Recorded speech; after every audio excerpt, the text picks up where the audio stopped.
following video may contain content parents may find unsuitable for children. Viewer discretion is advised.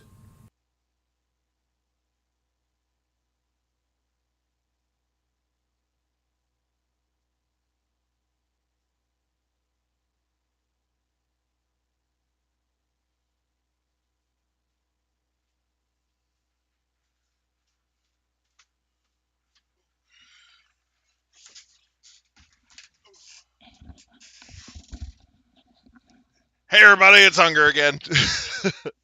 Sorry about that. I got up to go get water. Uh, uh, all right. So we're doing Minecraft tonight. Oh yeah. Let's go ahead and jump in here. Okay, let me just whew.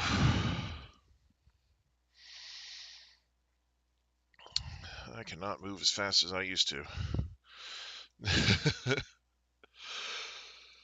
All right, let me just jump on in here. Hey Nick, how's it going? Howdy.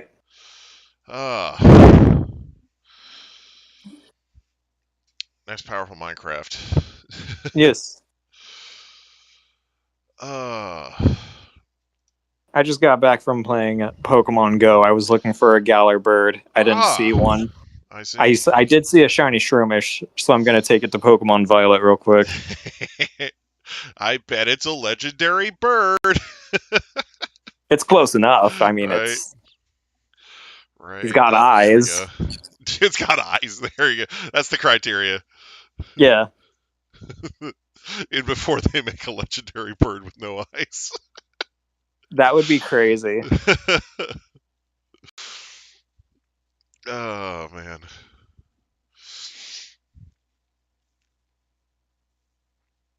Nice, powerful Mega Zubat.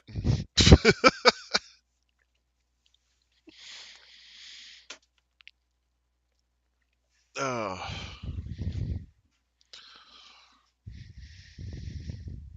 Alrighty, let me look at Brelumen Showdown here. Because like there's a very specific Breloom set I like to run, and it's called the Nuisance. You can probably guess what it does. The Nuisance. Does it involve Spore? Yes. Well, there you go. Does it run the toxic boost? Yes. Or was it the toxic recovery thing that it does? Like where? Yeah, poison heal. Poison heal. Yeah, there we go. That's toxic boost is Zangoos's thing. That's right. It doesn't heal him. It just makes him strong. It just makes him stronger when he's poisoned. Yes. And then he uses facade and just wrecks your shit. Yes. And then the the other moves are Leech Seed and Substitute. Oh, okay, yeah, no, that's that does sound somewhat nuisance-y, yes. Oh, we're talking about. Are we talking about Breloom? Breloom, yes. Breloom being a nuisance. I was in Pokemon Go looking for a shiny Galar bird and found a shiny Shroomish instead. Yeah, just small amounts of shiny Shroomish. No big deal. Yeah. I hardly ever use Breloom in any given Pokemon game. So I wouldn't know much about it. Dang, Breloom having all the only time I used it was when I was playing Ruby. You're playing Ruby? You used a Breloom? Well, I think when I was a kid, yes. Yeah. Okay. Nothing wrong with it. Yeah. Breloom wherever you want. It's not terrible. Yeah. It's not a Sunkern, Jesus. You know what's really funny, actually? Like, my most recent playthrough of Ruby was like 2 years ago, and I decided, you know what? I want to use a Breloom, and I wanted to have Spore. It doesn't have it. Carrying a Shroomish throughout the majority of the game, it's not fun. I'm going to be totally real. It's not a fun time. Right. Shroomish is not good at all. But it evolves into Breloom, so, you know. Yeah.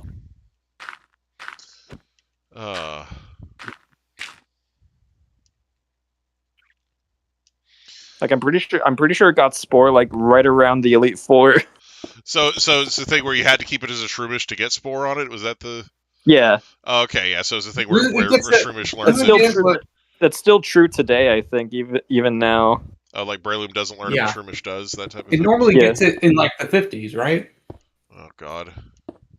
In Scarlet and Violet, Shroomish learns Spore at level 40. What about Breloom? Does it not have it in its learn set? Let me check Breloom No. too.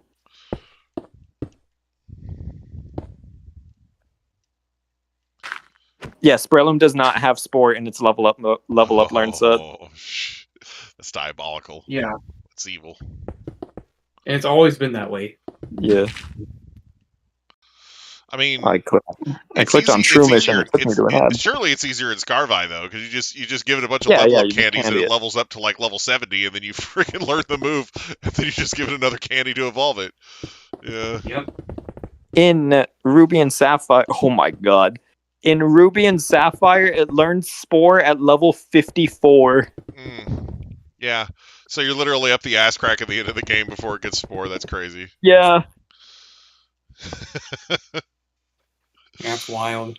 Oh, Shroomish. You silly, TLDR, silly thing. don't use Shroomish in Ruby and Sapphire. You will regret it. Right. Yes, it's a modern Pokemon game, sort of a Pokemon.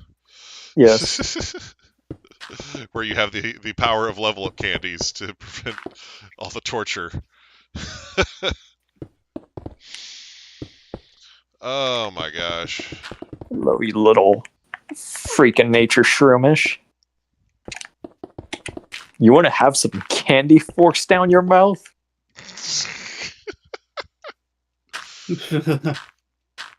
I gave it 2 larges, and it's not in the range to learn Spore. When the guy in the back of the van is super obviously a kidnapper.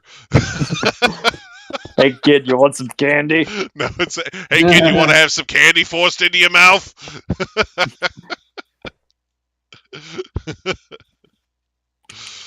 Oh God.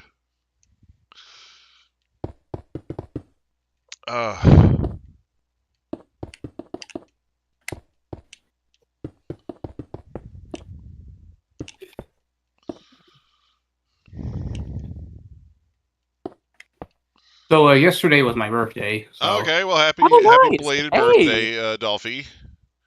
Thank you. I saw that you were posting about getting some shinies, so congratulations on Yeah, I those. got a shiny Alpha Electros on the day of my birthday. Yeah, Nice.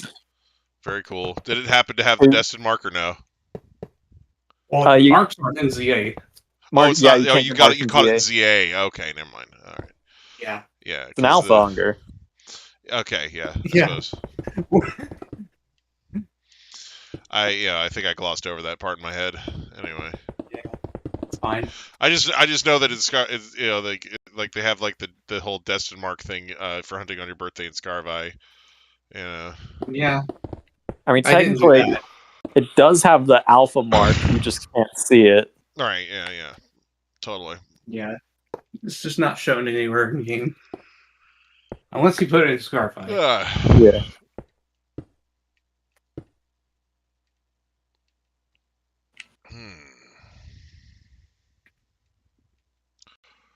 What if I just did this? Something else happened. I got a copy of Pokemon Rumble. Hey. Okay.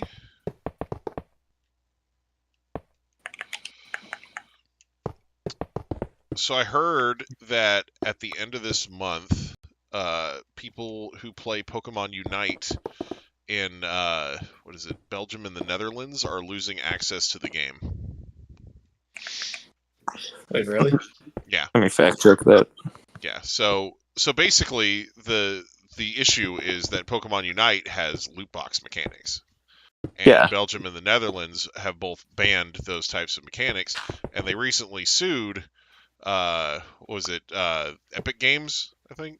I think it was Epic for not changing their loot box mechanics, in their regions. So and they got like a very large settlement against them that's currently being appealed. So I guess Nintendo decided to just kind of cut and run. And the thing is, apparently they made this announcement back in like 2024 to give people like way fair notice, right? Like this wasn't just like something they came up with earlier this month. It's just getting coverage now because it's about to happen, right? You know. Yeah. So, but yeah, it does suck for those players, especially the ones who spent a ton of time building up their accounts, and now they're basically going to be just taken away from them. And a bunch of people online have been saying, oh, just get a VPN, fivehead, haha, but you can't get a VPN on your Switch though. Well, yeah, if it's a Switch, you definitely can't. But you sort of can, but not. Anyway, it's complicated. But basically, what they were talking about is like the for a lot of platforms like Google Play and stuff like that, the game that's downloaded is a region specific game, and so if that region becomes like locked to where you can't play it for the version that you downloaded originally, then having a VPN might not matter, Yeah. So basically, a lot of people are saying, "Oh, well, try to use the VPN now and download a different version of the game, to try and and get your save file loaded on that so that it doesn't go away." Like anyway.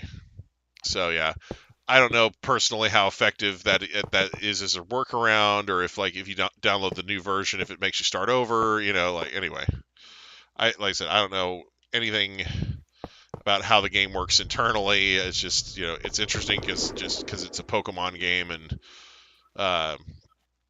it's Nintendo basically taking their ball and going home rather than fighting a battle against a country's government. But I think it's relevant because more countries in the EU seem to be leaning that way, like banning loot boxes and stuff like that. So if enough countries do it, then it might cause changes to the game that impacts everybody, Yeah. Or they could just make two separate versions of the game, one with the loot boxes and one without it, So yeah, it's interesting. It's an interesting thing that's happening. But yeah, so basically, I think that shutdown is supposed to happen tomorrow, or depending on what time zone you're in, Yeah, it's the website says it's supposed to be happening today. Yeah, so depending on your time zone, I guess for them it would already be happening, right? Because they're over across the pond. So yeah. Anyway, so yeah, I guess that may already be affecting them then. I'm not sure what time it's supposed to shut down or anything. Like it's going to be midnight or whatever, but But yeah. So that's the thing. Let's see. What else is going on?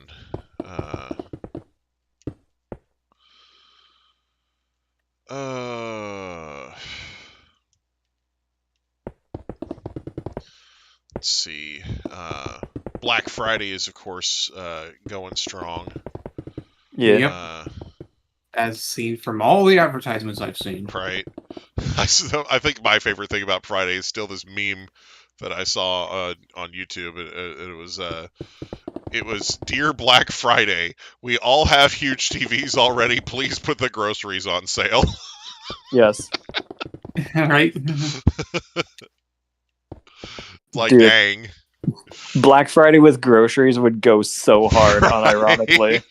Yes, it would. Oh, man.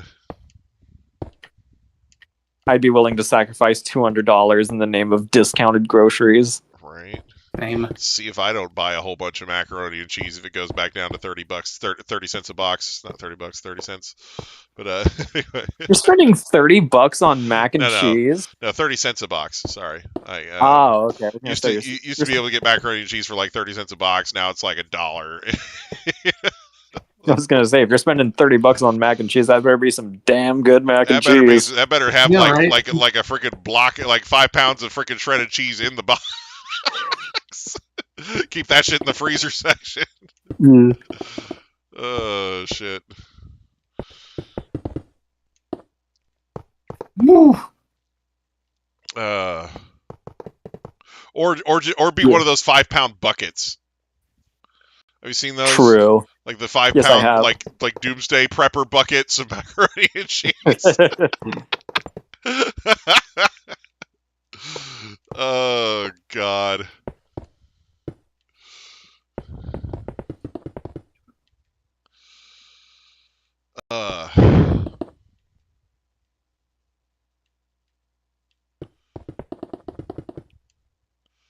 But yeah, I don't have a. Well, I do have a Black Friday story, but it doesn't involve shopping. Oh yeah. My work schedule. So I'm normally off on every other Wednesday, right? Uh-huh. This week I was working on Wednesday and had Black Friday off, and I was wow. just like, oh.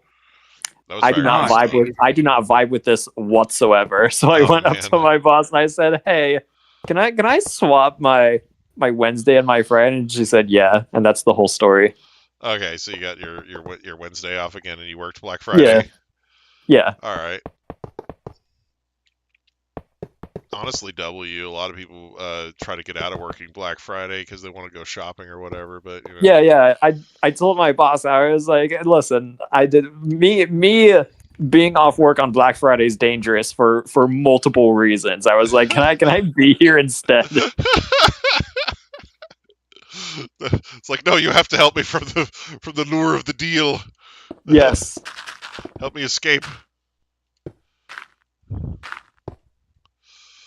Oh man, that's too funny. Oh snap.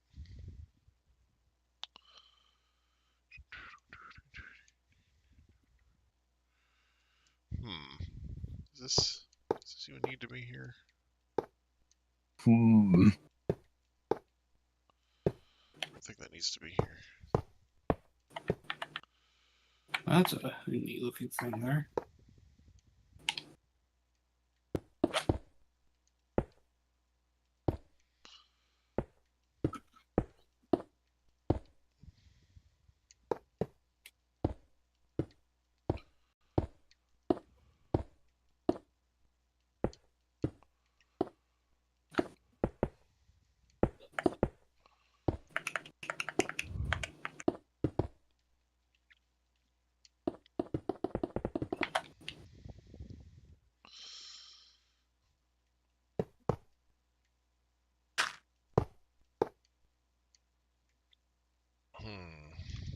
What if we just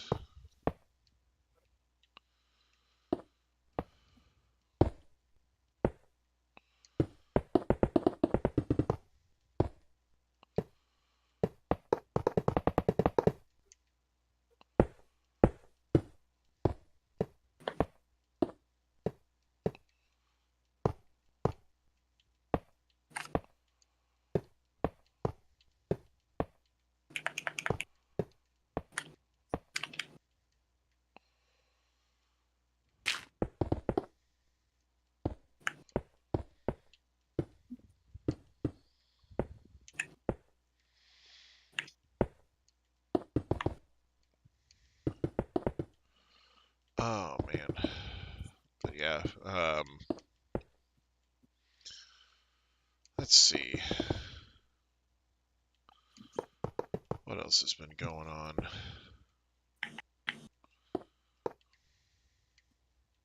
Thanksgiving. Yeah. Thanksgiving happened. Went over to my parents' house. Ate food there. Yeah. Yes. It was lovely. There were family members. We actually, my brother-in-law, I guess he had bought a bunch of like a pack with a bunch of like trivia and word games and stuff in it. Yeah. You know, it's from like Jackbox, I think. Jackbox games. Jackbox games, yeah. Yeah, and so I'm familiar with it. I don't remember exactly what Jackbox is. So basically, like I said, it's just a bunch of different games, and they all operate off of like this platform where you can basically go to their website And like, if let's say like one person in your family owns the game, like my brother-in-law, in this case, so basically everybody else in the room can basically he pulls the game up on his laptop, and then everybody else in the room can just go to their mobile phone and go to their website, and then there's a code that's on the laptop screen, and if everybody puts it in, they could just join the game. And like some of these games like range from like 8 to 100 players, like have just a huge number of people playing. So it's the very definition of I'm doing a live stream, and this is going to be some of the most chaotic shit that gets put on this website for the day. Yeah. So so anyway, so we ended up playing like a bunch of different games from this, because like I said, he got like a pack of games from the same company, Yeah. So we played Lie Swatter. And basically what that game is the game will make a statement, right? And then you have to figure out if it's true or false, right? Yeah. And if you are the first one to kind of to give the correct answer, you get more points, right? So that's how it, So anyway, so there were some pretty hilarious moments playing that, because the whole idea is that they try to make the lie sound really convincing, so that you'll pick them, Yeah. But yeah, let's see. So we played that one. We played another one, and I'm trying to remember what the dang name of it was. But basically, the premise of the game was they basically give you it's like a trivia question, right? It's with a fill in the blank sort of a thing. Yeah. And then everybody gets a certain amount of time to come up with something else that could go in that blank that sounds reasonable, right? And and then everybody else, and then it shows like all of the fake answers that everybody gave, and then the real answer. And so everybody's trying to pick the real answer while avoiding picking like the fake answers other people gave, and you get points for everybody that picks your answer instead of the real one, And of course you get points for picking the real one too, but it's like yeah. Oh, hi. Is it Kennedy Unazi? Hi. How's it going? I'm a fan, they say. Yes. I'm a fan. All right. Well, so you're out of work due to the cold weather coming in? I mean, no kidding. I was trying to make a joke, but I couldn't find the words. Yeah. I was gonna say, like, are you a fan of us, or are you a literal fan? Yeah. Right, yeah. Anyway. Being a fan blows. Okay. Anyway, but yeah, good to see you though. Yeah. It was a joke, by the way. That's what fans do. Fans totally joking. Gust. This is the type of highbrow humor you can expect here. It's all about the memes here. Yes. Yes. Why are they called chicken fingers? Chickens don't have fingers. Right. They have feet. Yeah. They're chicken toes. They don't have chicken fingers. If they don't have chicken fingers, they got chicken jockeys. Chicken jockey. Oh man.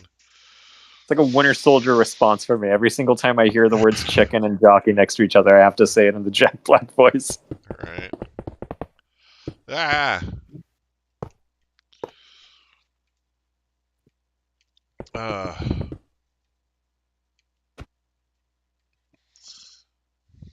Oh, okay, now I got the moment. There we go.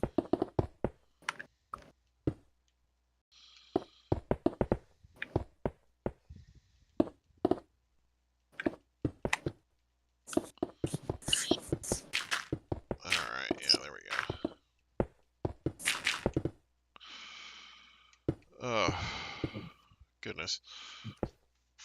Oh, need to.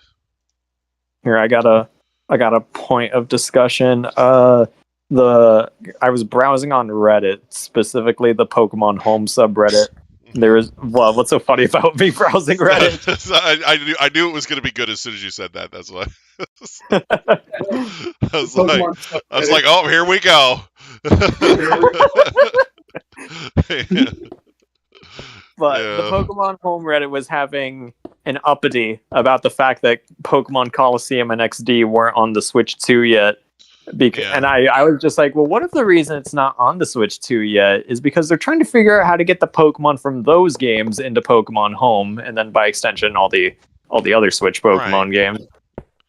And apparently, I'm wrong for saying that. And I'm just like, it's a viable theory. I mean, just like, there's a reason why they're not on the system yet. When they did the remakes for Pokemon like Gold and Silver and Crystal, and like not Heart Gold and Soul Silver, but like the ones on the the 3DS versions of Gens 1 and 2. It was like the DS versions of the original games, right? They made sure that you could put them in Pokemon Bank. So it's not a completely out there theory that they were just trying to make sure they could move stuff. That's how you get Fisher Machamp with no guard. Yes. Anyway. Well, partially. If you transfer them on from Gens 1 and 2, it'll have their hidden ability. But if a game has Scarlet and Violet ability, perhaps you'll be able to give a Fisher Machamp no guard. Yeah, that's the idea. Like you just move it up and then give it, and then swap its ability. So but it's a thing. Assuming you can take it back to Sword and Shield, because like ZA's new thing obviously is something big to notice. Now you move it here, they stay here. And I brought up the idea of just like, well, maybe they're making a tool within Pokemon Home where they just hook up to the GameCube app, and that everyone started arguing about ZA for some reason. I was just like, where did this even come from? I didn't even mention ZA. Basically, they're just saying they're too busy working on ZA's Pokemon Home compatibility to worry about other stuff. Was that the thing? Yeah. Anyway, but and I was just like, well. There's like, well, why isn't it on the Switch too? Yeah, I'm just like, another reason is because they release games every other month. You got June, which was the launch lineup, August, which gave us Chibi Robo, and then October, which gave us Luigi's Mansion, and we're not at December yet. Right. I mean, they said that we were getting it and offered no release time frame. You can't necessarily be mad at them for. Like they basically said, okay, these 3 games will be available when the thing launches, and everything else we'll work on it. Yeah. It's basically all we got. But I personally am feeling no great loss because of this, because I already have the games and I've already played them on stream. Yes.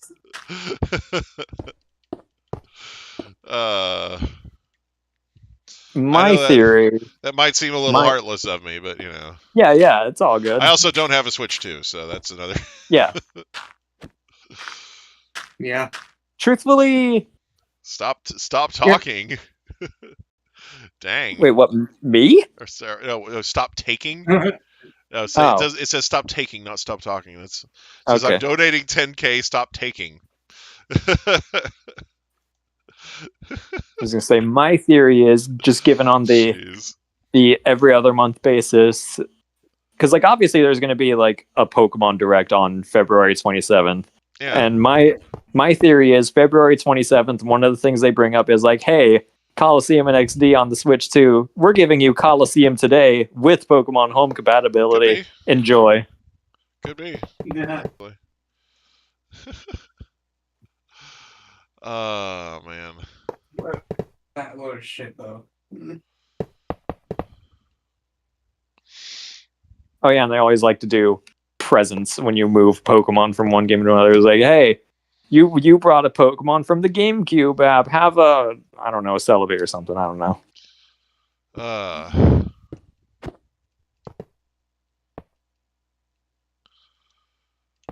Oh man. No, wait. They bring back the Wishmaker Jirachi, and it still has the 1 in 8,000 chance to be shiny. And it's 1 per Pokemon home account. Could be a thing. Could be. Honestly.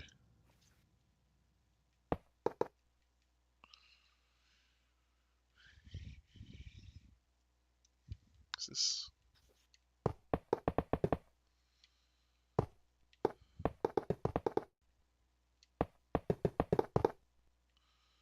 Does that need to be there? Oh, crap. Didn't mean to do that.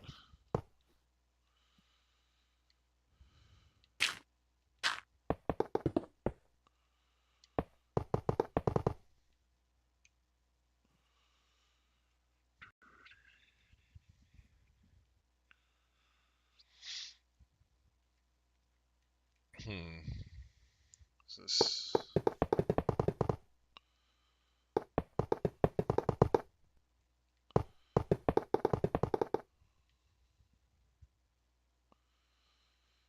Okay. Just... small amounts. Yeah. But yeah.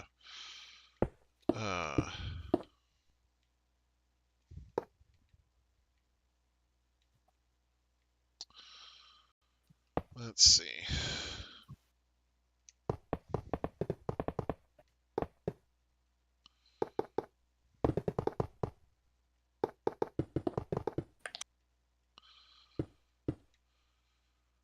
Okay, well, there's that.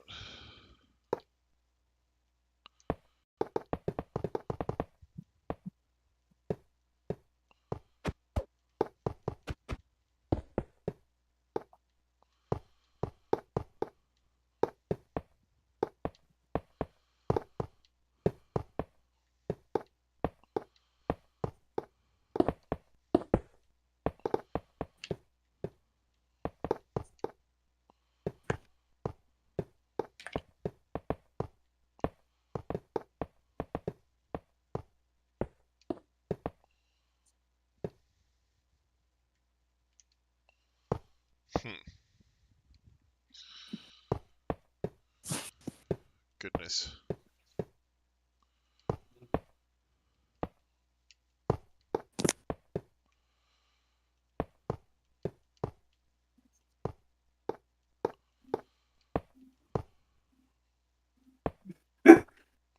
Okay.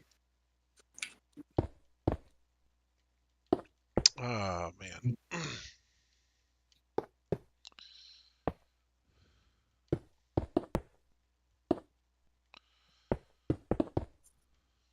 Let's see.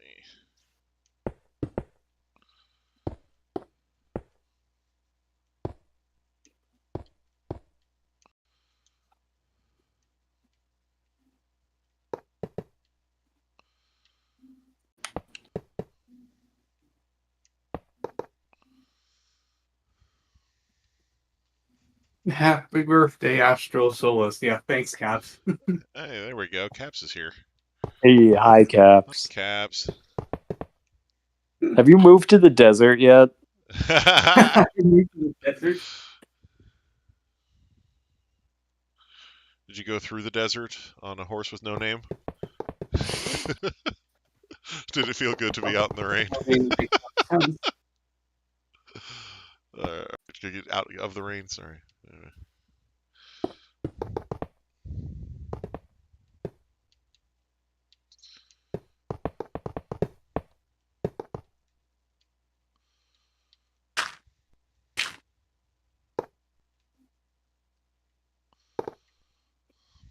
All right.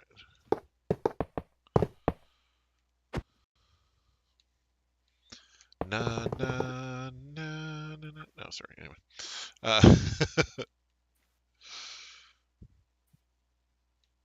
Long story. Happy to recount off stream. I bet. Okay, cool. So it's a definite maybe. I sense that there was some sort of a definite maybe there. Yes. An almost certain probably.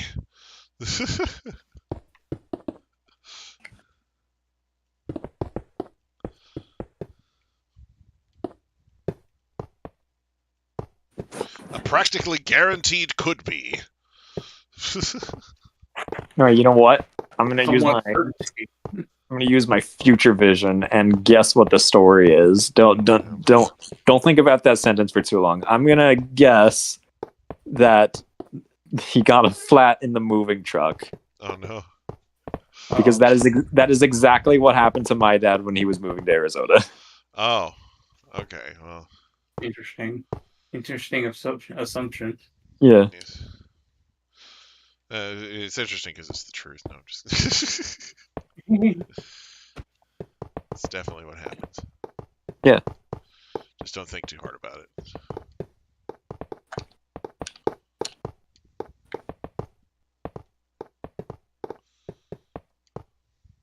Ah.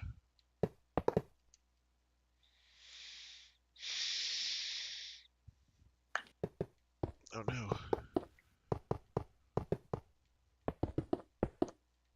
Gotta get rid of all Clover that. is 11 now. Bet. Man, our little Yep. boy's growing up Over so 7 years fast. old when you once said that. Oh yeah, Caps, you're gonna love this. You're gonna love this. I was browsing Reddit earlier, and I saw on the Pokemon Go subreddit, someone was asking when Tentaquil was gonna be added to the game, and I was wondering if you could answer me. Tentaquil in Pokemon Go. Priceless. When's Tentacle gonna be in the game? Dang. I'm curious as well. I assumed if anyone knew the answer, it would be you. Alright.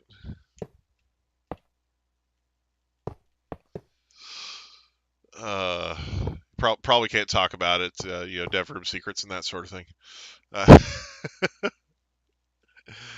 Oh, sure. Huge earth-shattering announcements coming later today. Awesome. Where's the kaboom?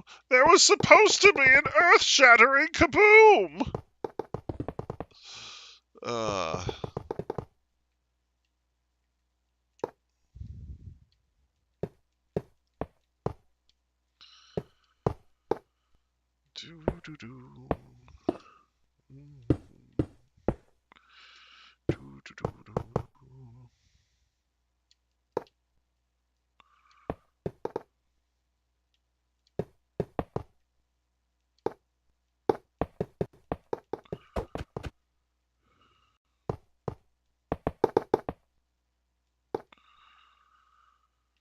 Alright.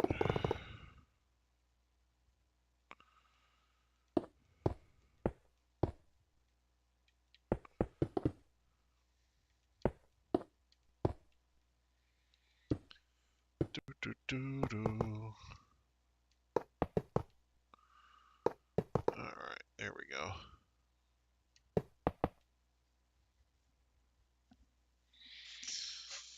Alright.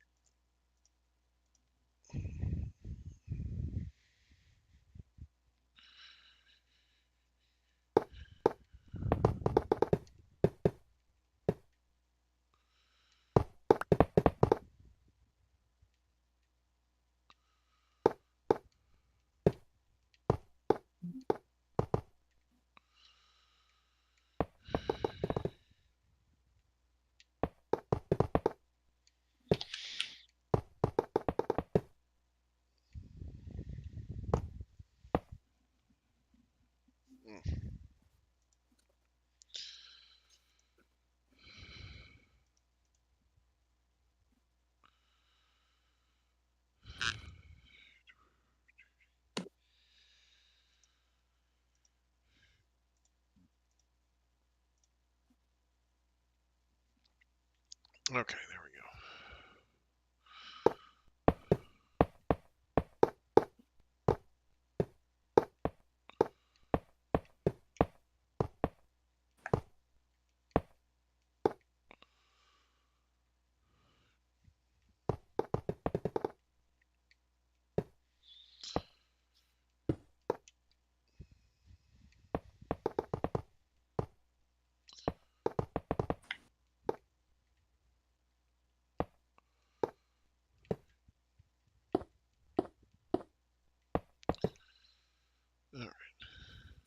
there's that.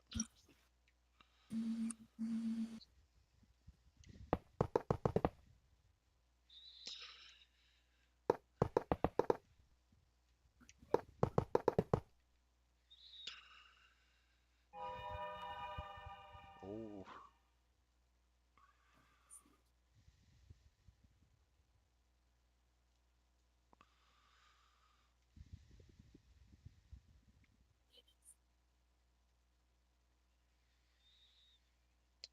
Hmm.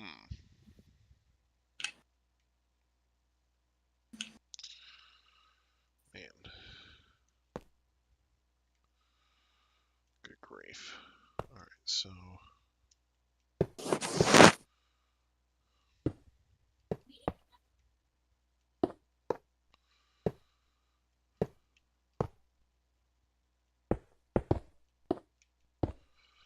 Okay, so there's not really anything to this little section here, so we'll probably just close this off.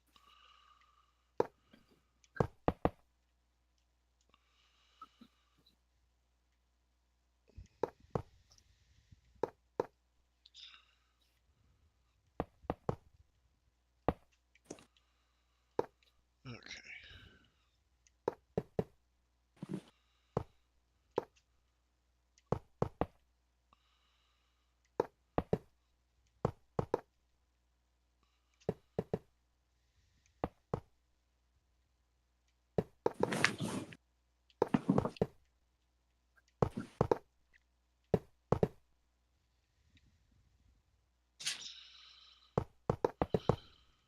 Alright.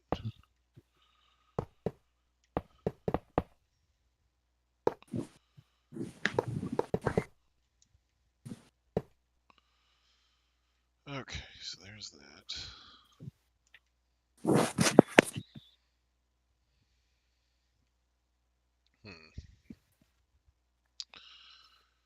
So I kind of want to just get rid of this.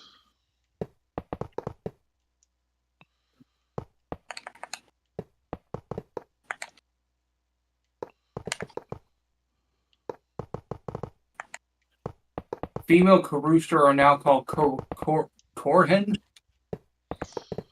That's hysterical.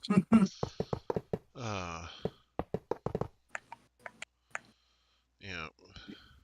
I mean, it makes perfect sense, but still.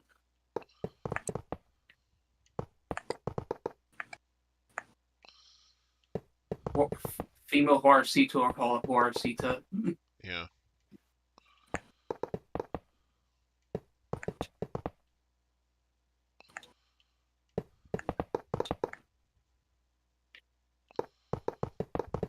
I mean, I think you might have mentioned that before as well. Yeah.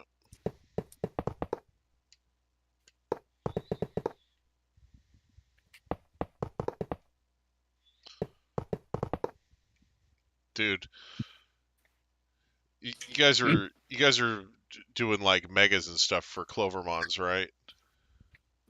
Or are you gonna, are you gonna have like certain?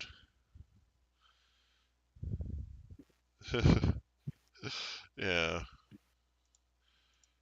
I thought the Mega Clovermons were a Clover Cap thing in the Oh, Clover Catmon, Trilogy. or whatever. Anyway, I just had an idea for a Mega Co-Rooster.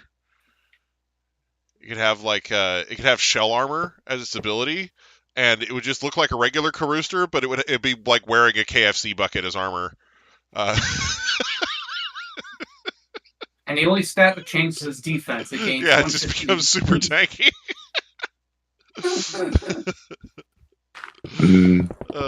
Fried chicken.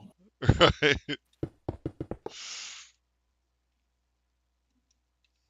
Its head poking out of the box. Right. Yeah. It's just wearing the KFC bucket. Yeah. Mm.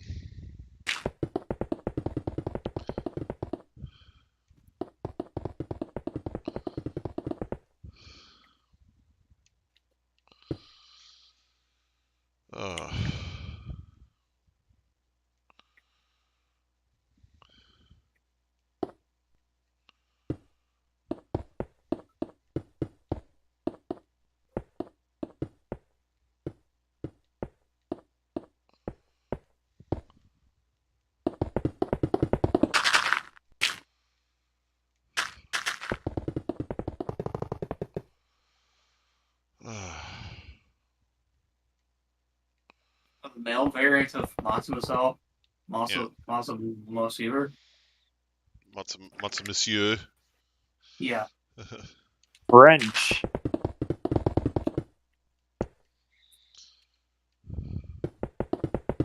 Tish, that's French. Ho ho.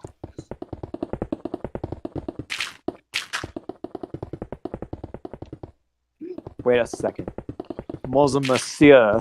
Is that a Pokemon Legends ZA reference? Oh my gosh.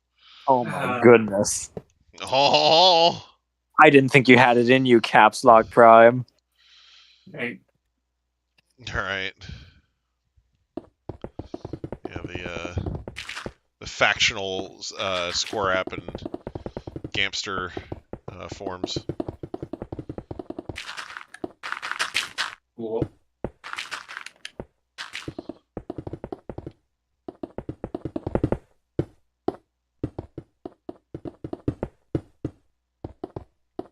I don't want to say anything on this, but what if they actually implemented the spin concept into Shroofle, or whatever that thing's called? Just making a wild guess, not making any predictions.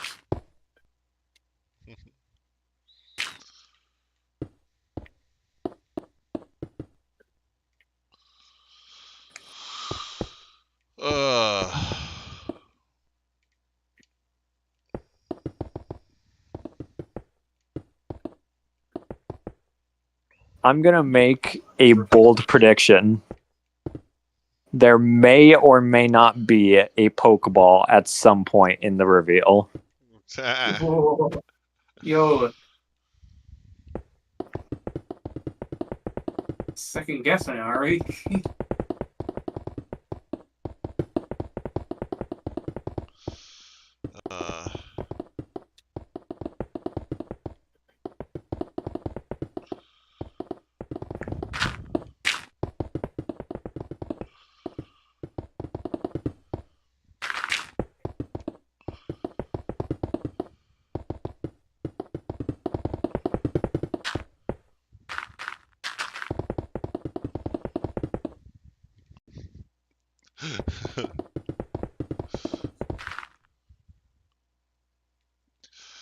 Adding me into the sewers as an NPC that says, "Hey, there's a guide to this place on my channel."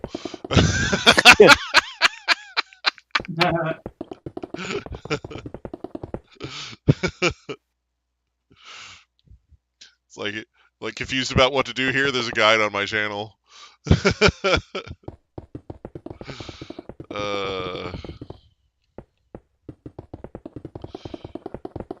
Like just have me just like there will be like just have me in Memes Inc. and then like just like strategically like changing locations as they clear milestones, There will be an NPC of me, and I will Okay. take psychic gems to teach them on cosmic power. But I'm not a fan. Okay. Crazy. Kennedy? You're not a fan Man. anymore? Man. What? How could this have happened? I feel so betrayed. God, no. Man. The sad truth has been revealed.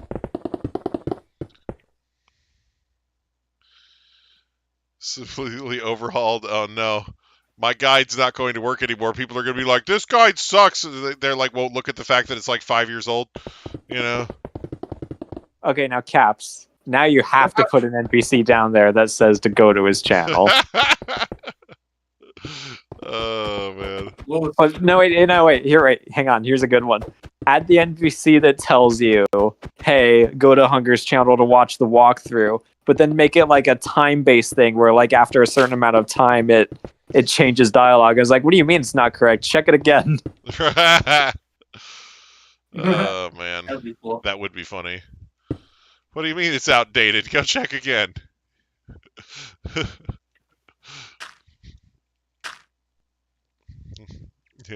Just wait for him to upload a new one.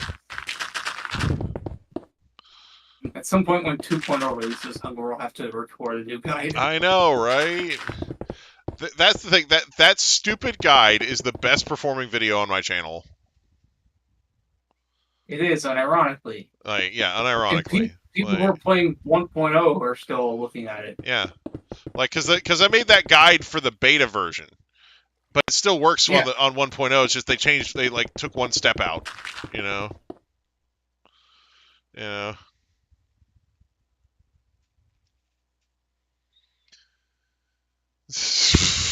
Right.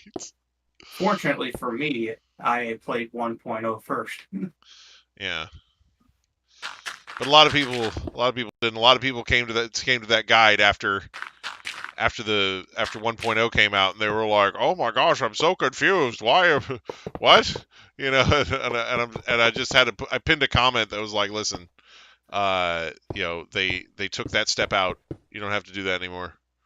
And they're like, "Oh my gosh." You know. The first time I heard about Pokemon Clover was 6 years ago, and Yeah, it was on my recommended from someone else's channel. right. And I was like, "Huh, this actually looks pretty cool." Yeah. Yep.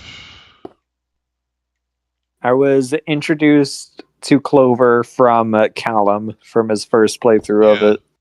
Well, so was I, and that's actually why I started doing YouTube in the first place, because I had certain nitpicks about the way that Callum was doing his playthrough, and instead of being that guy in the comments trying to tell him how to play the game, I was like, I'll just play it the way I want to play it and start my own channel. Like, Yeah. you know, Yeah. I'm gonna start my own channel with blackjack and hookers. you know, you know. So yeah, I basically just did that. And some people liked it, so here I am. Yeah.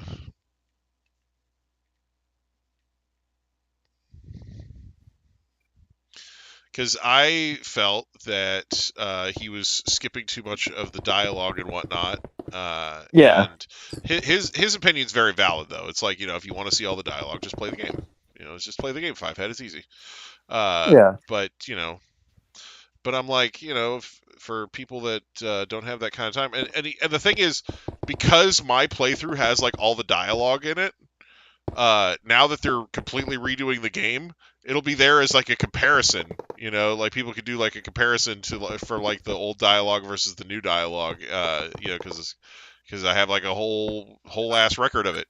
You know, so like, because I'm pretty sure that I was very thorough when I did my playthroughs.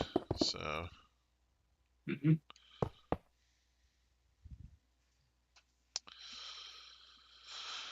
It's very nice. Oh my gosh.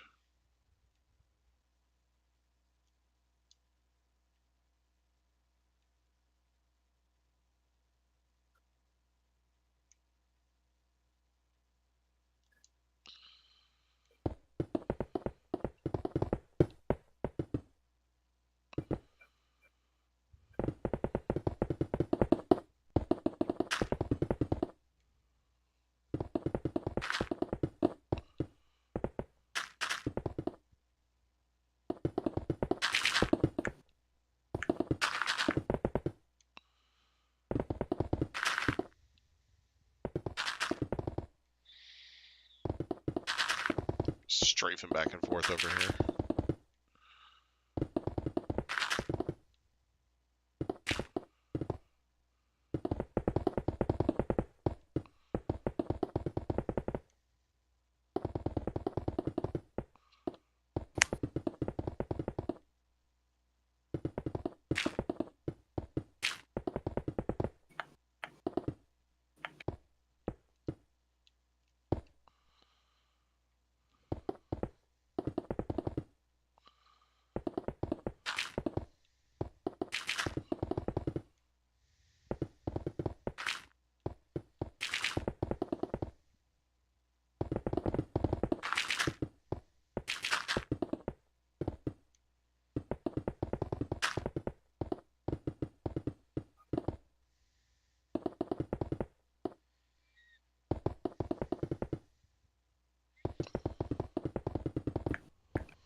There we go.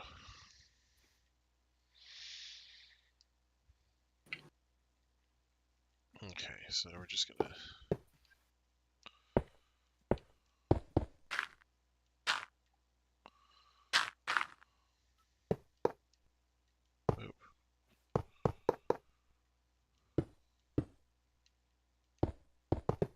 Oh crap. Oops.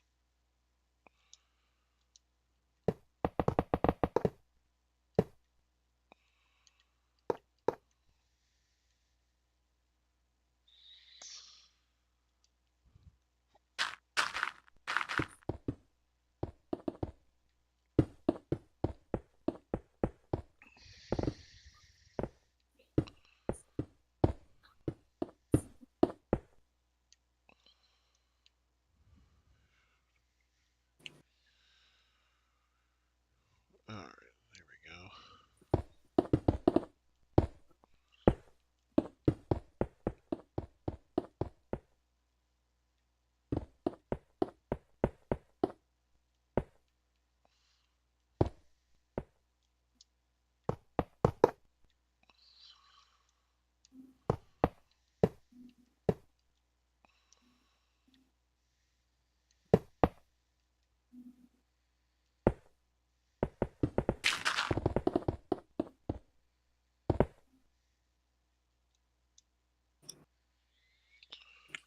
All right.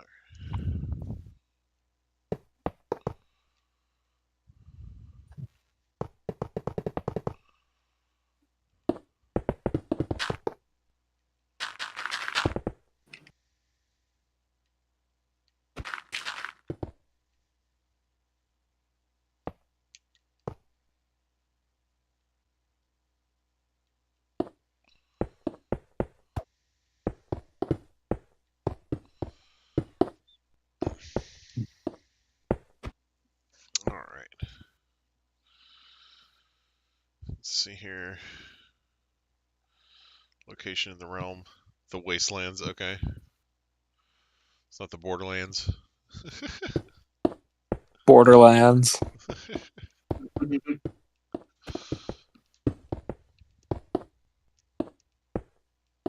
Or the Shadowlands, or the...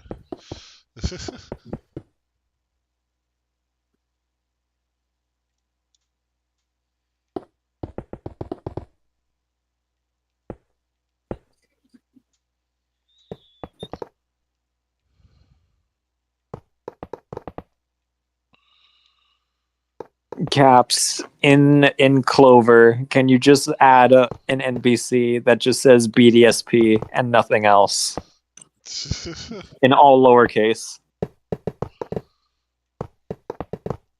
just for no reason? I think it'll be funny.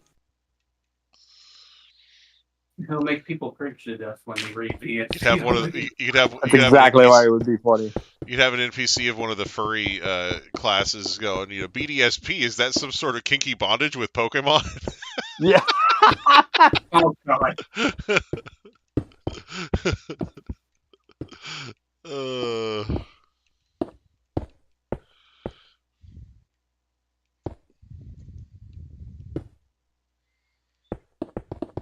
Oh yeah, Hunger. Are you familiar with Kirby lore? This is relevant to BDSP, I promise. Some of it, not a ton of Kirby lore, honestly. Have you played Superstar? Have you gotten to the end of Superstar? Which system was that on? Super Nintendo. Super Nintendo. You played it on the channel before, huh? Okay, I played it on the channel. Yeah, so yes. So Air Riders took the wish granting comet and just said, let's just make him evil just for the fun of it. And I was just like, okay, this is wicked funny. I vibe with this so hard, unironically. Jeez. It's like they turned it into a monkey's paw, and I bring this up because I was like, I'm gonna make a wish. I wish for Sinnoh remakes, and then it must have heard me. Oh no. Jeez. That's what Galactic Nova does. Oh my gosh, it's a balloon. Yeah. I'll give you your Sinnoh remake. What the fuck is that? I'm looking at your stream right now. What the fuck is that? Yeah, it was a balloon. Get that I balloon see. out of here. Yeah, I just No showed it. whimsy allowed. No whimsy. This is a no whimsy zone. I didn't see it because I was Oh, I'm playing Break Matches and Air Riders. Did they fix Minecraft on Bedrock? I heard there was something wrong with it. I don't know. We don't know. I just thought it was one of those memes that people kept memeing on, like the end update. People keep asking for an end update. Because it's called the end, and updating it would be like an oxymoron. Yeah.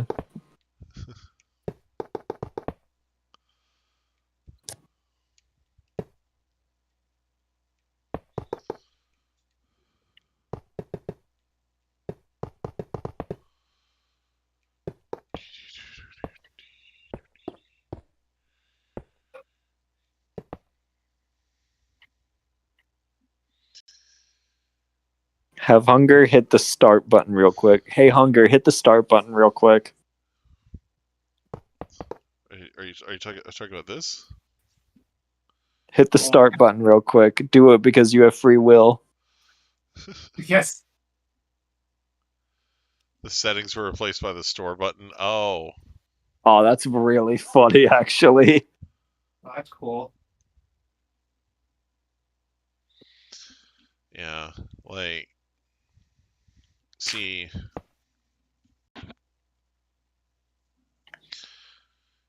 Because technically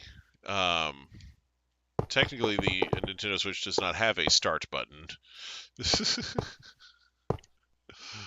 Yeah. I mean, I knew what Caps meant by the start button. I knew he was talking about the plus The button. plus sign, yeah, that's what I pushed, but I said technically. I didn't say I didn't know what he meant, but that's why I was slightly confused. Well, I hit the plus button is what I hit. I figured that's what you wanted me to hit, but yeah, like it's just I was slightly confused when you said hit the start button. I was like, wait, what? Yeah. The start button. Don't press Click the start button. The start The button. start button. This button right here. Don't press it. Or do press it in this case. Then he presses it. Whee! uh.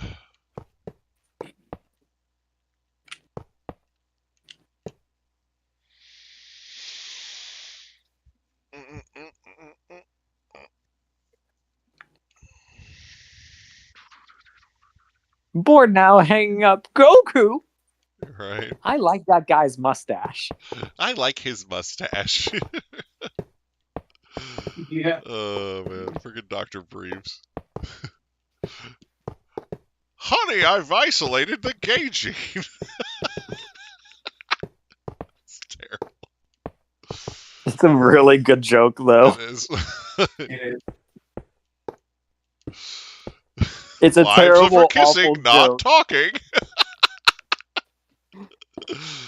Oh man. Listen, I agree 100%. It's a terrible, awful joke, but at the same time, it's so fucking funny. Right. It's awful in a good way, as they Yeah. say. Your Honor, in my defense, the joke was really funny. Right. Yeah. In my defense, Your Honor, the joke was absolutely based. Uh, uh,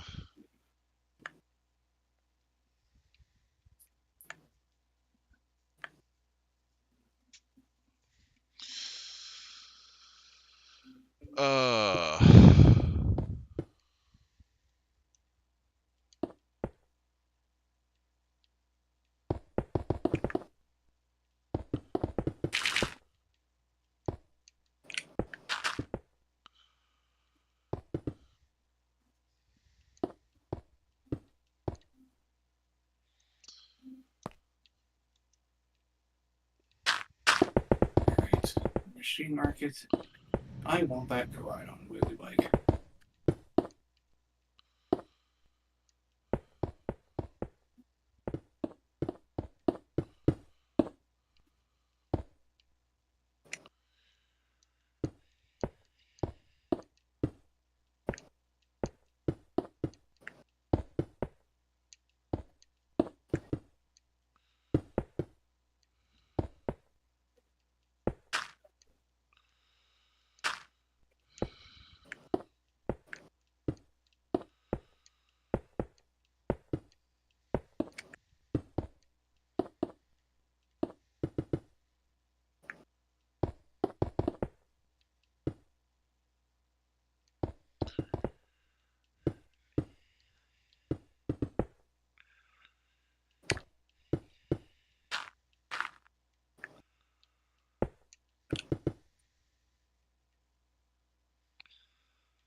Oh man. The Golden Cavern. It kind of is though. Not gonna lie. True.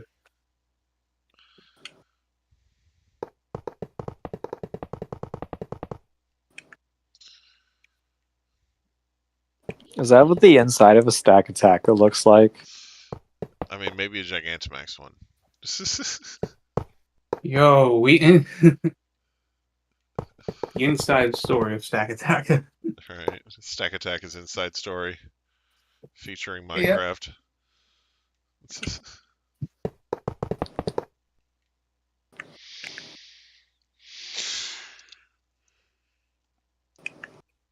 Oh. A lot of people like to make Swerve Star, Stack Attack out of Swerve Star and Air Riders.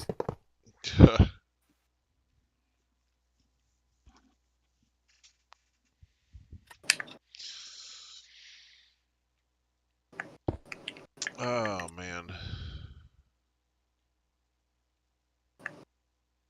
Oh no, it's that ocean guy again.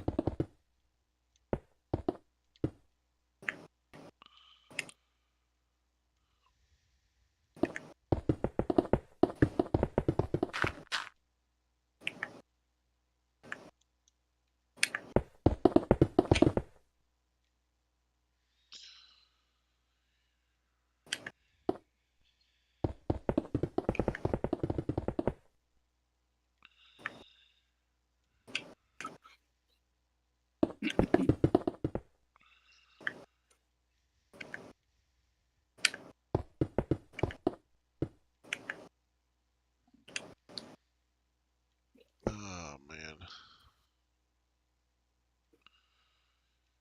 Yeah, Caps. Oh. Alright, have a great Nighty night, night, Caps. yeah.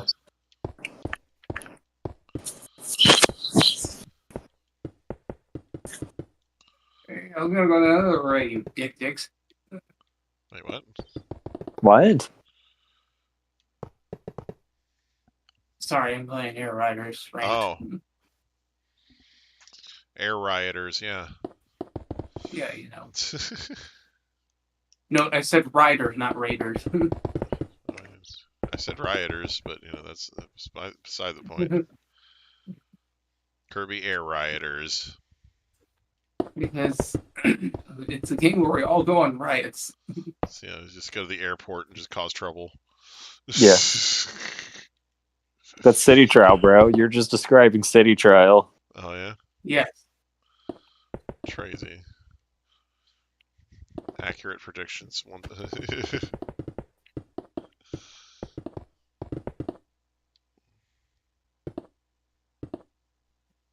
I want to elaborate on something. No RD is not that broken. Oh. True. In terms of like City Trial viability, Noir DDD is pretty mid tier. Yeah. Right. I think they're just there for the edge. Yeah. He looks cool. Like he genuinely looks awesome, but like he's really not that great of a character. Is it Chuni? Chuni BODDD. Yes. Uh-huh.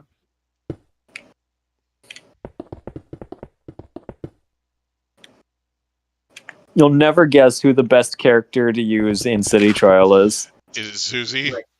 No. Rick. No, it's not Rick either. And I'll give you a hint. It's Sakurai's favorite Kirby character. is it Kirby?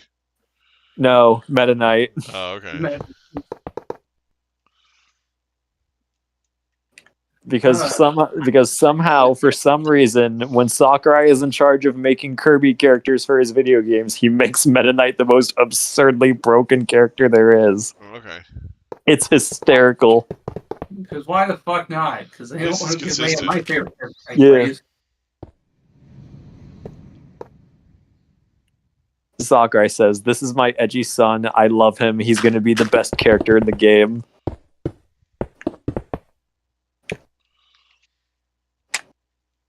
Well, he certainly got a lot of injustice for being the most OP character in Smash Brawl.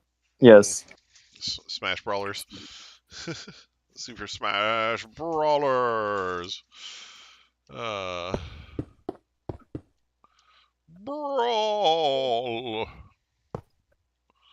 I love Super Smash Brothers Brawl. I love using Meta Knight and no one else. I will be using the Red Bull imprinted Swerve Star.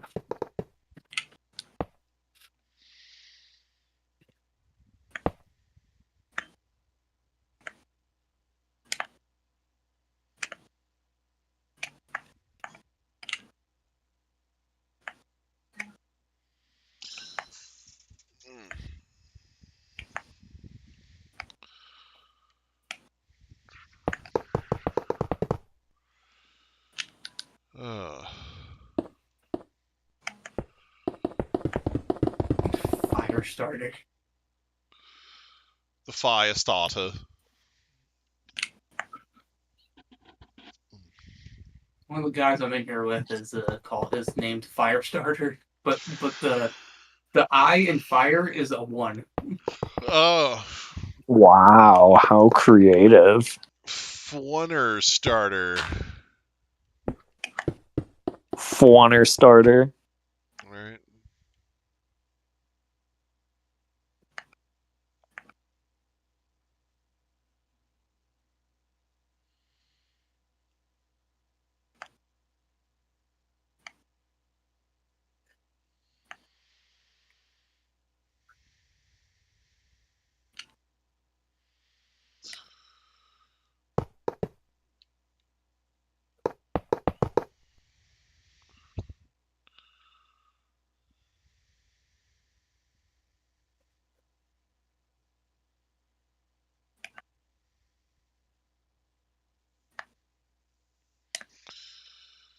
Let's see here. Here we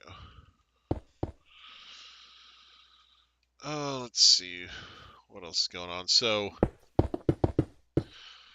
My Hero Academia's final season is winding down now. They got through all the action chunks, and now they're basically on the falling action segment of the plot, where they're just kind of wrapping up the storylines and everything. Oh shoot, Yeah. we're coming close on the end here, guys. Yeah. Well, and the thing is, they basically said that they were going to extend out the end from the manga, so like basically we're going to get all the stuff that was in the manga, and then we're going to get new stuff after that, if I understand correctly. So that ought to be interesting. Or they're just going to kind of pad out the last part here, but yeah, it was good. Yeah.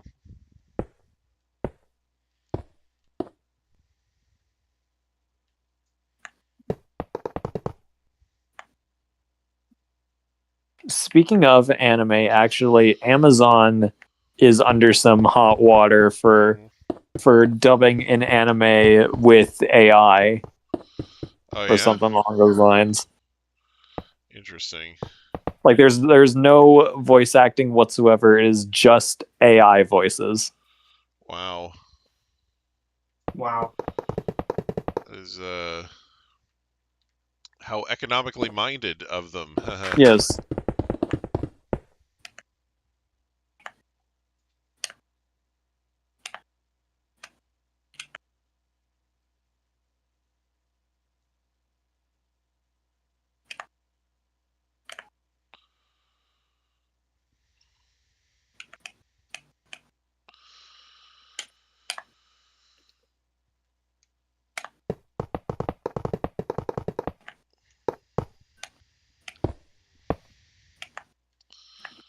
Uh,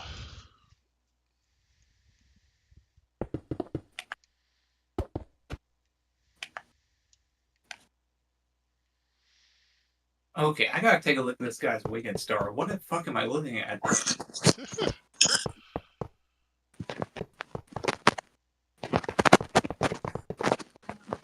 I forget that after the race, you can check out other people's design machines.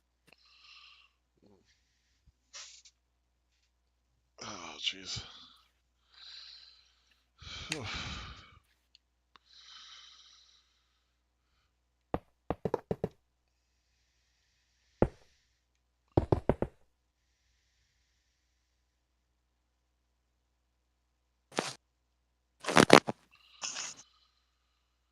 Let's see.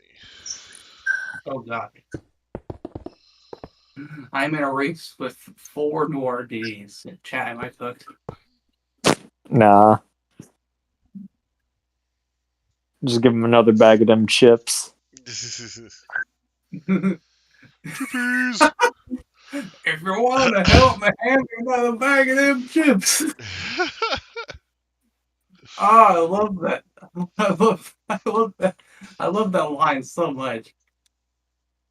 Oh. That's me, by the way. That's just me animated. Yeah. Oh, man. You want me getting out of bed? Hand me another bag of them chips, man.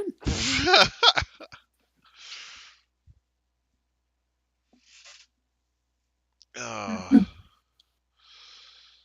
Now there's a character like that in Campfire Cooking in You Another just World with ain't my got a absurd skill, chance except against he me. keeps asking for booze. So he's like, "I'll give you 5 bottles of whiskey if you make this grill for me." He's like, 10 bottles.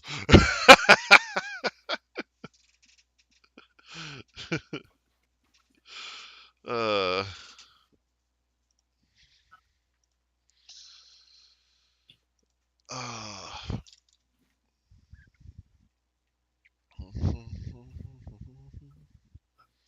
I swear, there's like 8,000 fucking Wagon Star designs that just look like GameCubes. Is it bad? When you find a look that works. All right. Yeah, I actually purchased the one that you made, Nick, Hey. because I figured. I try my best. Yeah.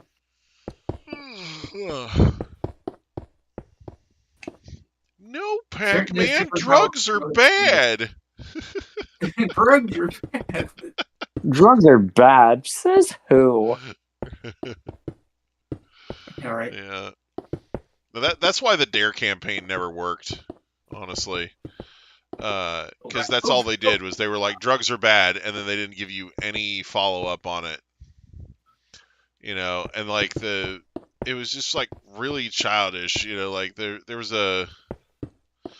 I remember there was an anti-drug commercial that like the whole point, like it was like a musical type thing, and the whole point of it was equating taking drugs to eating bugs. You know, it's like, I'd rather eat a big old bug than ever take a stupid drug, and it's like, bruh, are you kidding? You know, I mean, they did have a couple of things like about like things, but it's like it's always overgeneralized. You know, it's always like, Yeah. oh, drugs do this, drugs do that. It's like, okay, drugs have lots of different effects depending on what kind of drug you're taking. Yeah. So it's like, Literally half of a doctor's job is to give you a piece of paper and say, here, go to the pharmacy, buy these drugs, and then take them on a regular basis.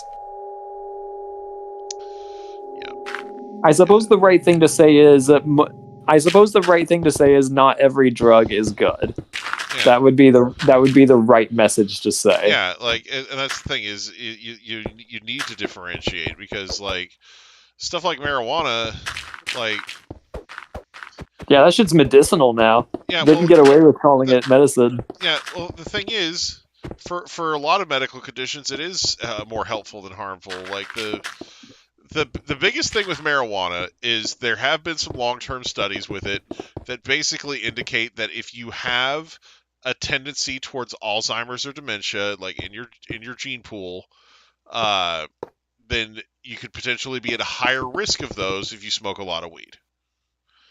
You know, because a lot of people who do weed frequently complain about having memory problems, and Yeah. what that's literally Alzheimer's and dementia is just a lot of it is just not remembering shit anymore. So you know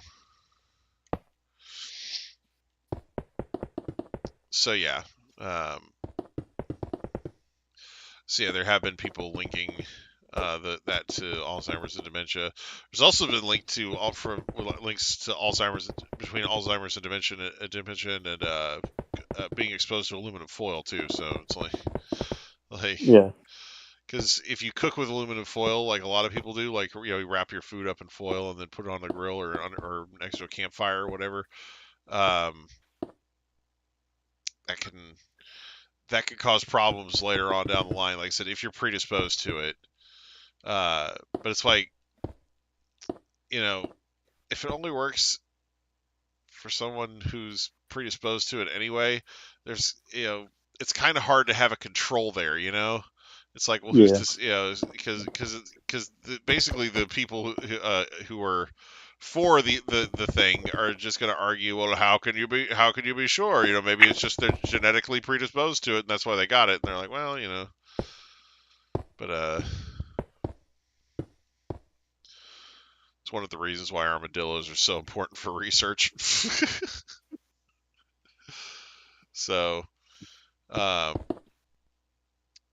there are species of armadillo that will always produce quadruplets every time that they have babies.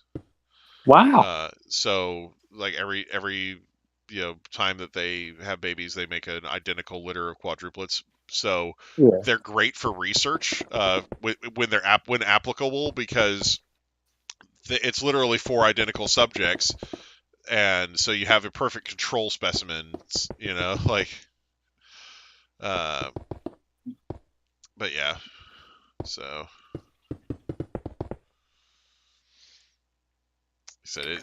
I know that's gonna make some animal rights people kind of, they shouldn't be using them for testing. And it's like, yeah, I mean, ideally, I wouldn't want us to use animals for testing either, but It's better than using it on a human and the human dies as a result of it. Exactly. That's the whole point. So.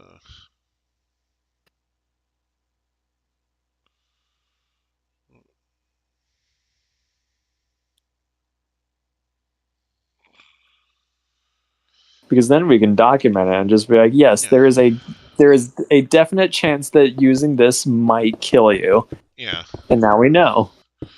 Yeah, I mean, because the downside is, right, the downside of using things like armadillos or mice or any other animal for research is that the things that we're researching literally might not work on the things that we're testing them on, but they might work perfectly well on humans because they were designed for it, Yeah. So that's kind of the problem with animal testing in general, is that, not most of the animals that we test things on can't get all the diseases that we get. Let's see, like, what's a good example? Like, like COVID-19 is one of those things where that stuff mutates so fast that most things get it, but like Yeah. but like certain other things, certain other human diseases, animals just don't get, like, so it's kind of difficult to study how these diseases behave in animals when they're just immune to them, Yes. and then,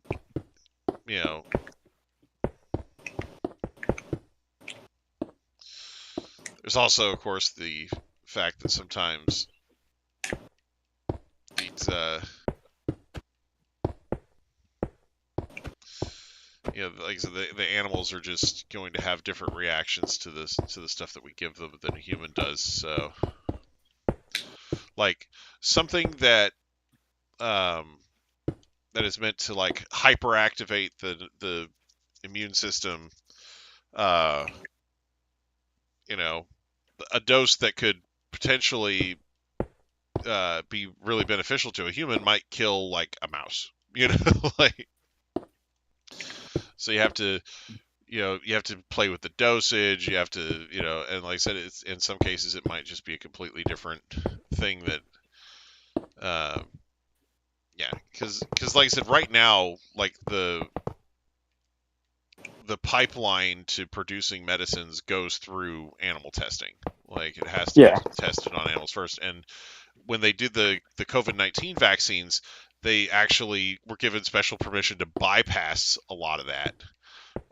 Because they were genetically engineering these vaccines specifically for humans, so animal testing wouldn't have worked anyway, so, and a lot of people didn't like that they were playing fast and loose with the rules, but it got us a vaccine relatively quickly. Ideally, we would have, if in a perfect world, we would have quarantined people that were coming into the country to prevent the disease from spreading in the first place, and then waited until we developed a vaccine, got everybody inoculated and everything. But that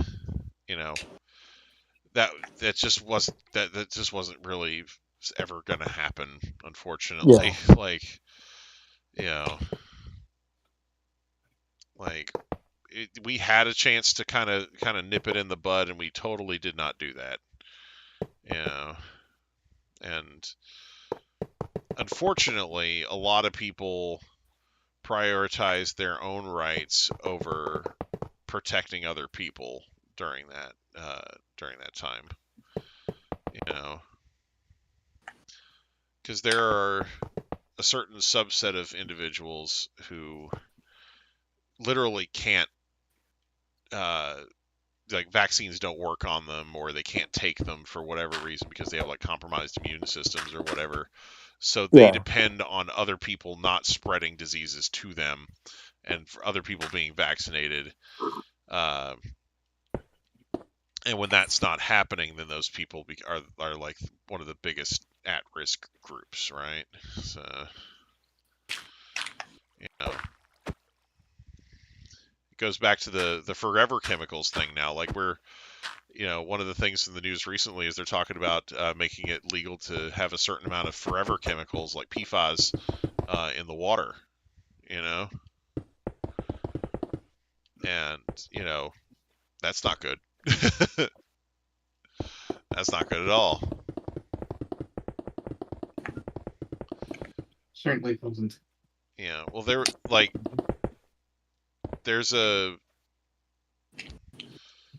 one of the textbook cases for why PFAS are dangerous, right? It was this family that lived near a factory that I believe the factory made waterproof gear, like made like waterproof clothing and stuff like that. And essentially, what the because a lot of the PFAS are used for like making like non-stick things and waterproof stuff. That's what they're used to make initially. But it's usually the process of manufacturing those things that ends up getting those chemicals into like our water supplies and things like that. So, but there was a family that lived next to like in a town that had a factory that produced this waterproof stuff, and the mom was pregnant, and she had heard that it was good to drink lots of water while you were pregnant, so she drank a lot of water while she was pregnant, and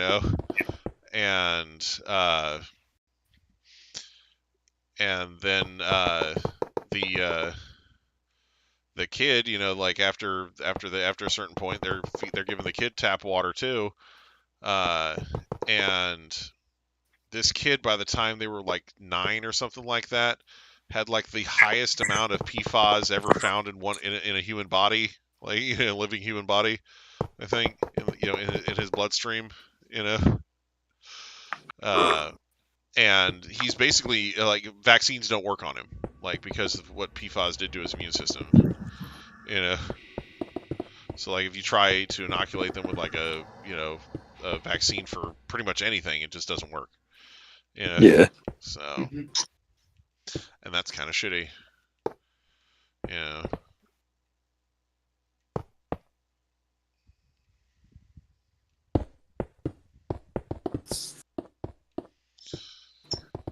But yeah.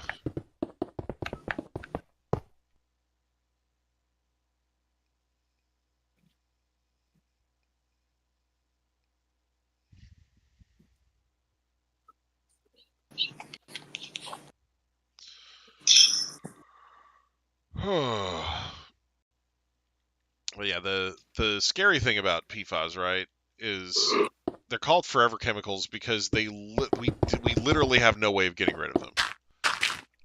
We don't have any known enzymes that break them down and eliminate them, or anything like that.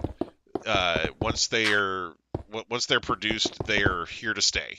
Like, you know, like they don't degrade over time. Like there's nothing that like breaks them down in nature. You know. But yeah, I don't know. Maybe eventually we'll be able to reverse engineer a enzyme for it, like we did with plastics. You know, I don't know if you guys heard about that. So it's a group of researchers basically.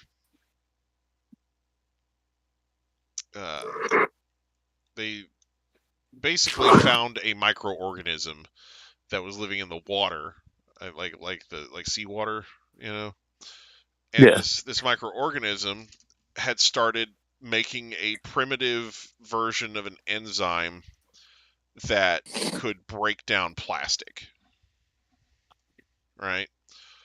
So scientists found this organism and this enzyme, right, that was breaking down plastics into things that this little bacteria or whatever could eat, you know.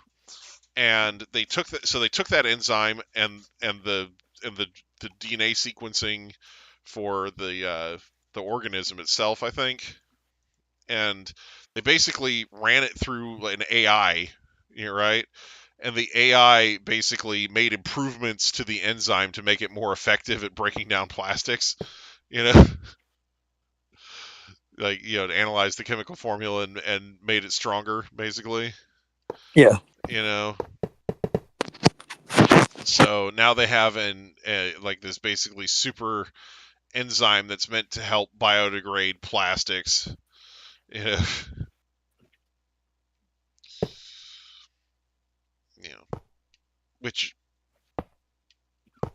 you know, it's one way of looking at dealing with the problem. I don't think it's a solution to the plastic pollution problem that we have now all by itself, but it's a heck of a step in the right way. Like.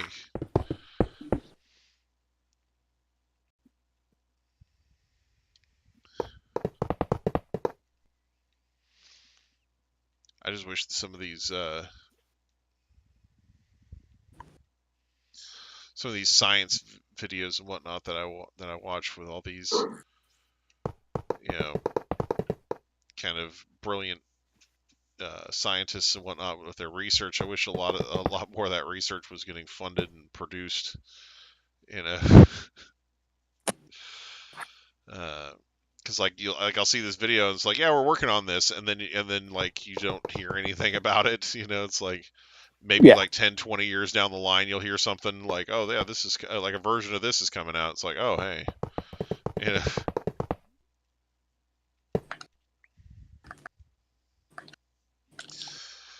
So yeah.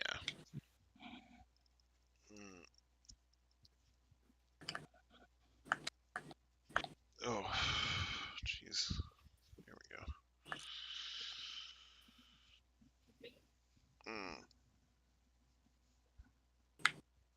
But yeah, so maybe someday some industrious little microorganism will start trying to evolve a way to break down these PFAS as a food source, and then we can use that to sort of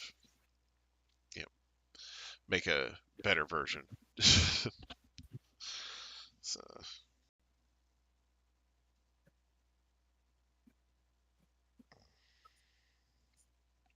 Okay.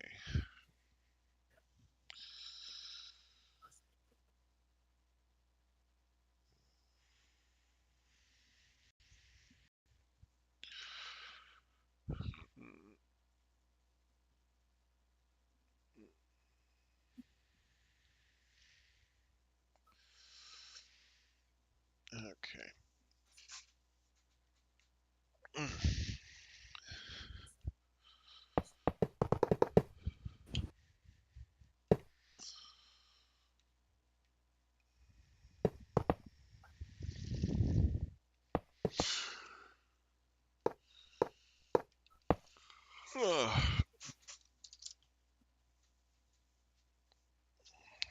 But yeah, recently,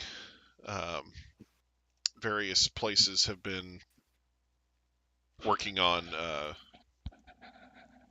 sort of fixing their deserts, like there's essentially places like here, both here in the U.S. and abroad, that are taking various approaches that involve reintroducing animals or introducing certain species of animals into desert biomes in the hopes that those animals will basically change the biome into a not desert biome, like, Yeah. But yeah, in the U.S. it's beavers. Based. So that's unfathomably based. So basically, Nice. the idea is that in a lot of these places that are desert now, they used to be beaver habitats, and beavers were overhunted, like to extinction in a lot of the U.S. What? Most of the beavers in the North America live around like Canada, like in the north. Not the beavers. Yeah. Not So the beavers. so basically,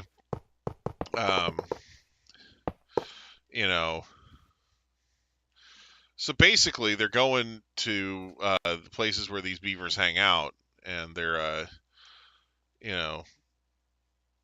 they're tricking them into into getting in the back of the van, and then they're just bringing them out into the middle of a desert and sort of leaving them there, Yeah.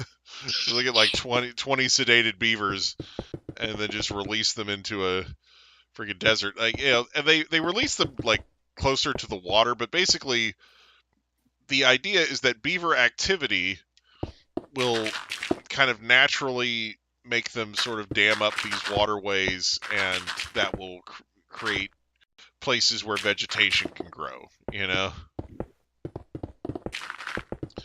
and then if that keeps happening, then there won't be as much desert anymore. But yeah, it's always Excellent. really interesting to hear about these places. Like when they do these when they try to either change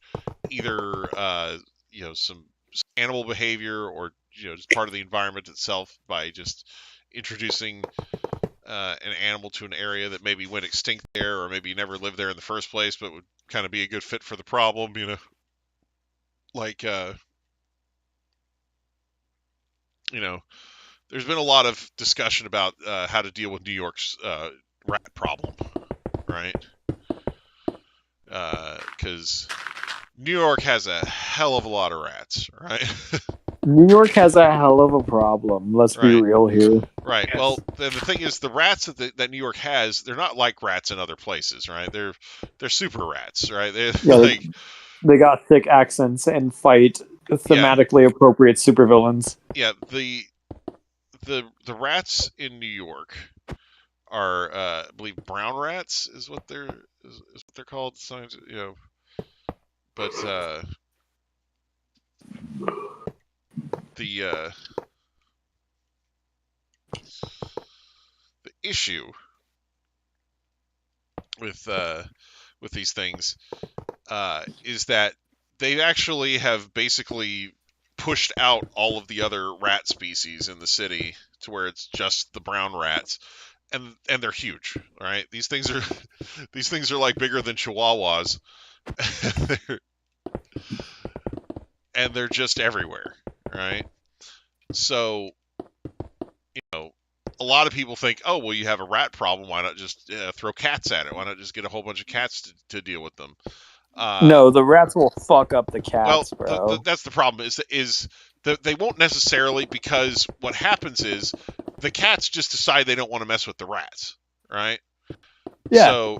So rather They'll than fuck them up. well, but that's the thing is the cats might still win that fight, but they don't want to chance it, right? Because the thing is, when you have predators, especially wild predators, they are very cautious and careful about who and what they hunt usually, because one little injury to a predator can mean the end of their life. Like, it can mean that they won't be able to hunt anymore, and that's as good as a death sentence for a predator, right?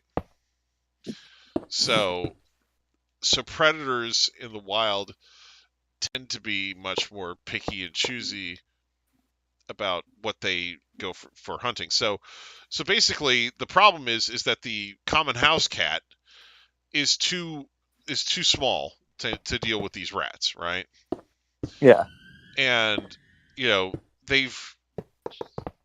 have been cases previously where they've tried.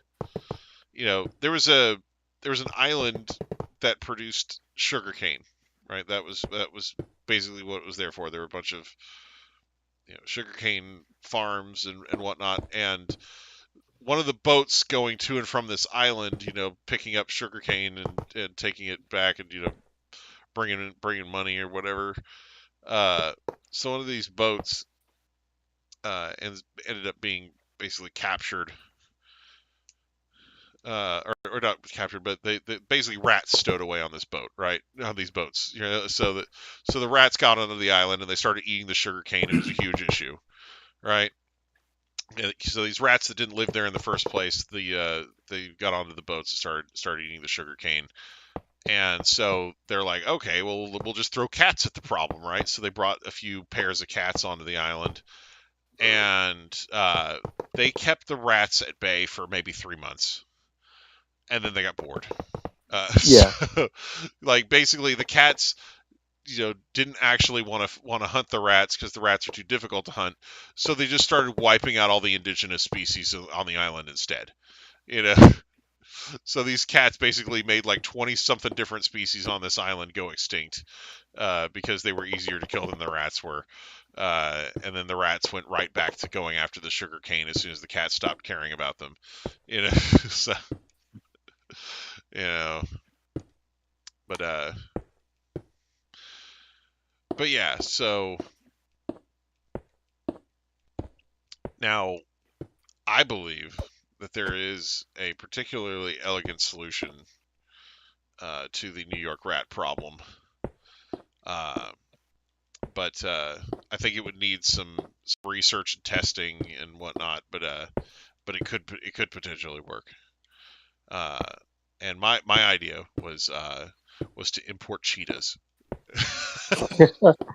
So Cheetahs. so here's the thing. Cheetahs are called the smallest of the big cats, but they're not. They're the biggest of the small cats, right?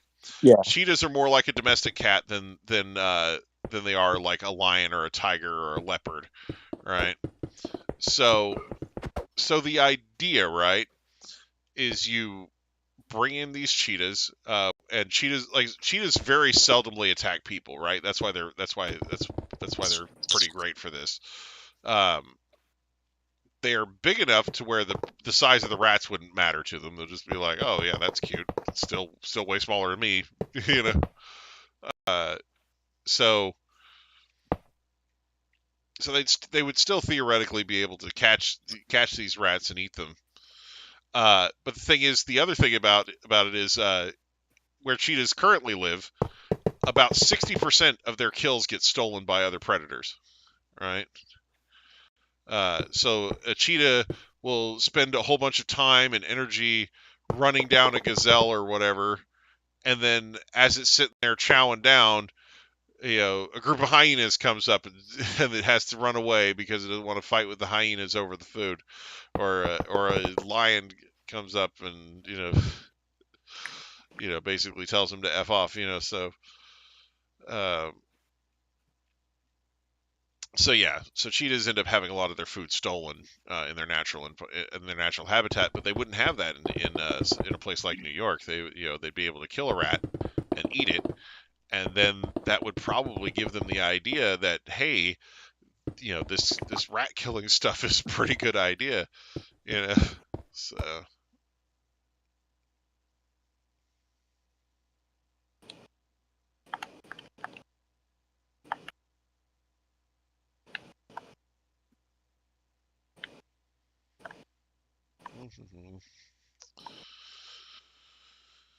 But yeah, like I said, I think if you start small and just kind of experiment and see how many rats maybe a handful of cheetahs with strict supervision can deal with in a day, just kind of see if it's worth it before before you kind of just let them loose to do whatever, you know.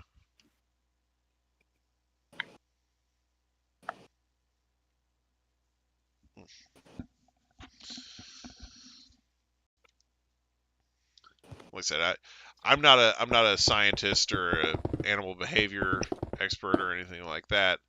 I just I just think cheetahs would be good at it. Yeah, that's fair. Yeah.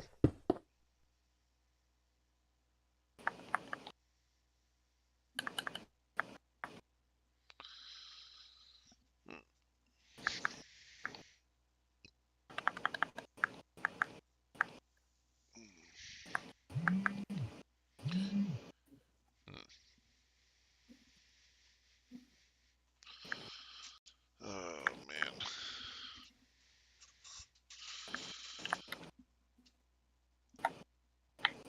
Oh, that's neat.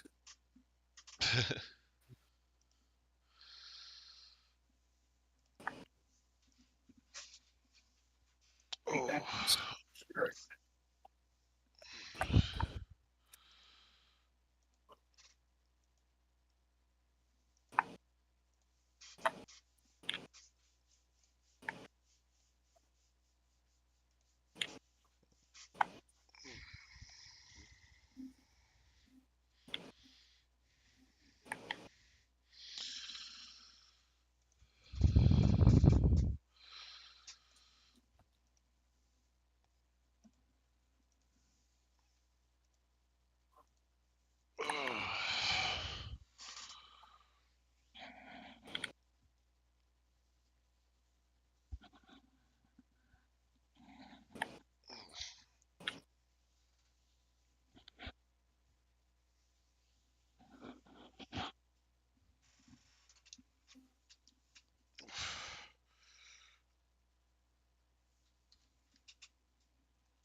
Whew.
All right. So yeah, I'm going to go ahead and end the stream here. I want to thank everybody so much for watching. I do hope you enjoyed. We'll be back to do this sort of podcast again next week. So look forward to that. And of course, as always, I do hope everybody has a great day. Bye-bye. Good night, everybody. Thanks for watching until the end. If you happen to enjoy the content, please leave a like, my friend. I play games and sometimes do other stuff. If you're interested, you can subscribe. 3 cookies are available for everyone. Like the zebras ate them all. What? The zebras ate them all. What?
One of my other videos after this.